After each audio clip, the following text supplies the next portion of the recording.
مرد و زن بچے اور بچیاں بھی سبھی، مرد و زن بچے اور بچیاں بھی سبھی، علم حاصل کرو، علم حاصل کرو۔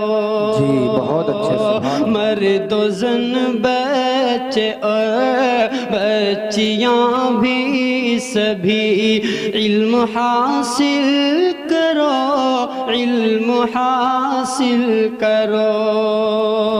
یہی فرمان رب، یہی قول نبی۔ بسم اللہ الرحمن الرحیم، نحمدہ ونصلی علی رسولہ الکریم، اما بعد، اعوذ باللہ من الشیطان الرجیم، بسم اللہ الرحمن الرحیم۔ ان اللہ لا یغیر ما بقوم حتی یغیروا ما بانفسہم، صدق اللہ العظیم۔ حضرات گرامی، میری تقریر کا عنوان اصلاح معاشرہ ہے۔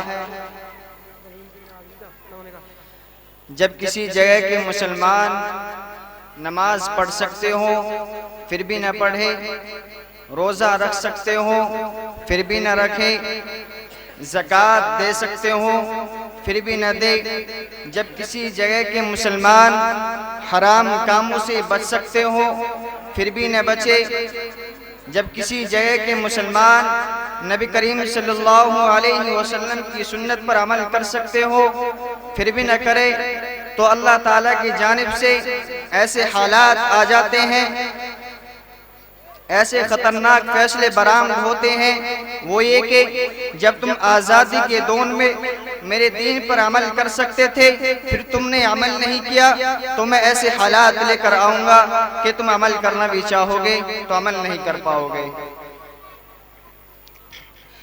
ایسے حالات ہم پر پہلے آ چکے ہیں، تاریخ ہمارے سامنے اندلس کی مثال پیش کرتی ہے۔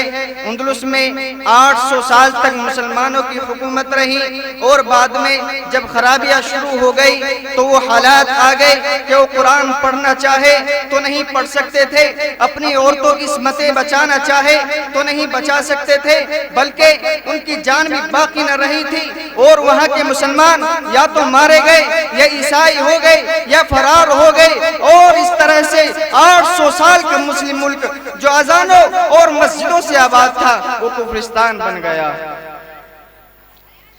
دوستو، بخارا اور سمرقند یہ وہ علاقہ تھا جہاں امام بخاری، امام مسلم، ابو اللیث سمرقندی جیسا انسان، وہ علاقہ جہاں صاحب ہدایہ علامہ برہان الدین مرغنانی رحمہ اللہ تعالی جس علاقے میں تھے کہ جس مسجد میں بیٹھ کر انہوں نے ہدایہ کتاب لکھی، 13 سال لگ گئے ہدایہ کتاب لکھتے ہوئے، اور 13 سال تک مسلسل روزے رکھے۔ جب گھر والے کھانا لے کر آتے تو یہ کھانا کسی غریب کو کھلا دیتے۔ 13 سال لگ گئے ہدایہ کتاب لکھتے ہوئے، جو حدیث اور عقل علوم کا مجموعہ ہے۔ علامہ انور شاہ کشمیری رحمہ اللہ فرمایا کرتے تھے کہ ہر کتاب کا جواب لکھ سکتا ہوں لیکن چند کتابوں کا جواب مجھ سے نہیں لکھا جا سکتا، ان میں سے ایک کتاب ہدایہ بھی ہے۔